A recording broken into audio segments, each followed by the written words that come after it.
త్వరలో జరగనున్న ఎన్నికల్లో తెలుగుదేశం పార్టీ విజయం సాధించాలని కోరుతూ ఆదిరెడ్డి శ్రీనివాస్, దగ్గుబాటి హితేష్ చెంచురాం నగరంలో భారీ సైకిల్ ర్యాలీ నిర్వహించారు.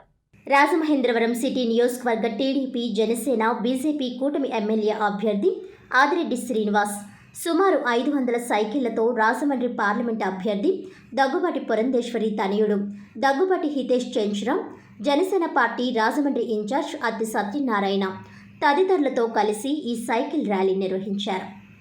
ఏవి అప్పారావు రోడ్లోని శ్యామలా నగర్ రామాలయం సెంటర్ నుంచి బయలుదేరి గోరక్షణపేట, జాంపేట, దేవీచౌక్, కంబాల చెరువు, ఈఎస్ఐ ఆసుపత్రి, Seethampeta, Mulagoyyi, Aryapuram, Gokavaram bus stand, Pushkarala Revu, Kotagummam centre, main road, deluxe centre, stadium road, RTC complex మీదుగా విఎల్పురం వినాయకుడి ఆలయం వరకు ర్యాలీ జరిగింది. ఈ సందర్భంగా ఆదిరెడ్డి శ్రీనివాస్, అత్తి సత్యనారాయణ, హితేష్ చెంచురాం మీడియాతో మాట్లాడుతూ తెలుగుదేశం పార్టీ వ్యవస్థాపకులు ఎన్టీ రామారావు ఇదే సైకిల్పై చరిత్ర సృష్టించారని, పార్టీ స్థాపించిన 6 నెలల్లోనే అధికారంలోకి వచ్చారని అన్నారు.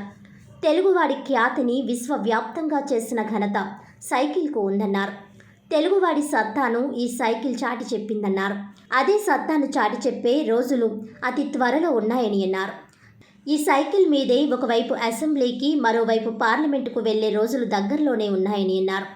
ఈ ఎన్నికల్లో ఎన్డీఏ కూటమి అధికారంలోకి రావడం ఖాయమని అన్నారు. ఈ కార్యక్రమంలో తెలుగుదేశం పార్టీ తెలుగు యువత కమిటీ సభ్యులు, మహిళా కమిటీల సభ్యులు, నాయకులు, మాజీ కార్పొరేటర్లు, అధిక సంఖ్యలో కార్యకర్తలు, యువకులు, మహిళలు, అభిమానులు పాల్గొన్నారు. చరిత్ర ఉంది. ఇదే సైకిల్ మీద అన్న నందమూరి తారక రామారావు గారు అసెంబ్లీలోకి వెళ్లడం జరిగింది. ఇదే సైకిల్ తెలుగువాడి యొక్క ఆత్మగౌరవాన్ని కించపరిచే సమయంలో కేంద్రంలో ఆ తెలుగువాడి యొక్క సత్తాన్ని చాటింది ఈ సైకిల్. మరలా ఆ సత్తాన్ని చాటే రోజులు దగ్గరలో ఉన్నాయి. చాటి చెప్పవలసిన పరిస్థితులు కనబడతా ఉన్నాయి. తెలుగువాడి యొక్క ఆత్మాభిమానం, గౌరవం తగ్గే పరిస్థితులు కనబడతా ఉన్నాయి. ఆ పాత రోజులు మరలా గుర్తు చేసుకోవాలని, దానికి చిహ్నంగా ఈ రోజున ఈ సైకిల్ మీద ఇటు జనసేన, బీజేపీ ముగ్గురు కలిపి ఇదే సైకిల్ మీద ఈరోజు యాత్ర చేస్తా ఉన్నాం. ఇది ఒక శుభ పరిణామం.